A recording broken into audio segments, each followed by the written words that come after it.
Have you been watching Finding Nemo recently and wondered how Nemo can breathe underwater? Well, I know I have, and I've wanted to investigate how Nemo can breathe underwater. So let's look at Nemo and think, how can he breathe underwater?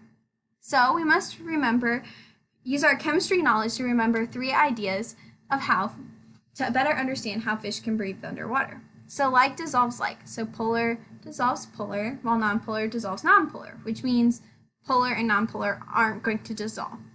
Hydrogen is polar and oxygen is nonpolar.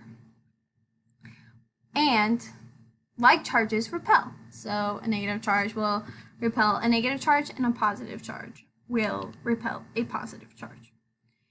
Well, now that we have all of these ideas in our tool belt, we're better prepared to figure out how fish breathe underwater, right? These are the only ideas that we need to know to understand how fish breathe underwater. Well, not quite.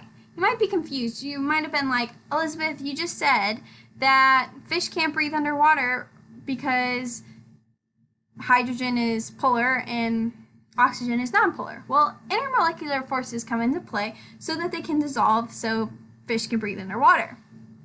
H2O is very polar, and there's a big difference in the electronegativity, which means they're very far from each other on the periodic table.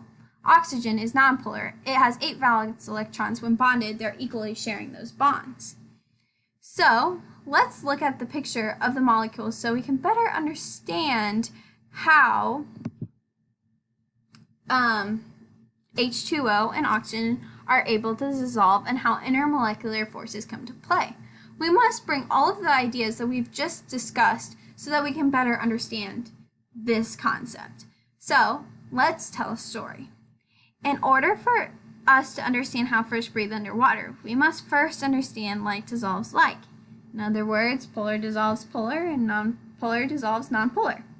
In order for oxygen to dissolve in water, the intermolecular forces have to come into play.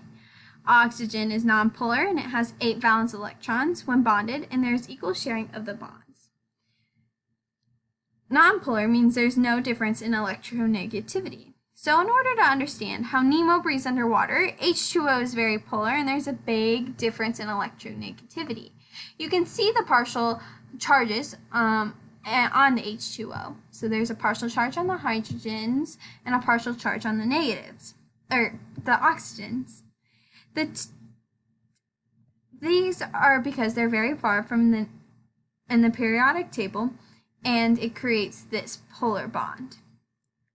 The 2 things that you must remember is that electrons have a negative charge, like charges repel. So when the like charges repel, when the oxygen comes in contact with the other oxygen, they're going to repel from each other, pushing the lone pairs of the oxygen over, and this creates a buildup of electronegative charges, leaving one side positive and positive. Opposites charges attract, and so since it's slightly positive, this oxygen is going to be attracted to this oxygen, creating a dipole-induced dipole intermolecular force. Now, since we understand intermolecular forces, we can better understand how Nemo breathes underwater, and Marlin and Dory, and how all of the fish in Finding Nemo can breathe underwater.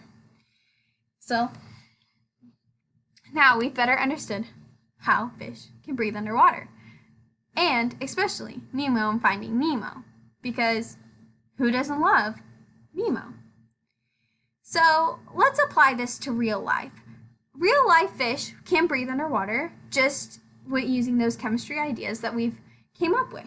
So I hope you've understood intermolecular forces and how Nemo and all other fish can breathe underwater.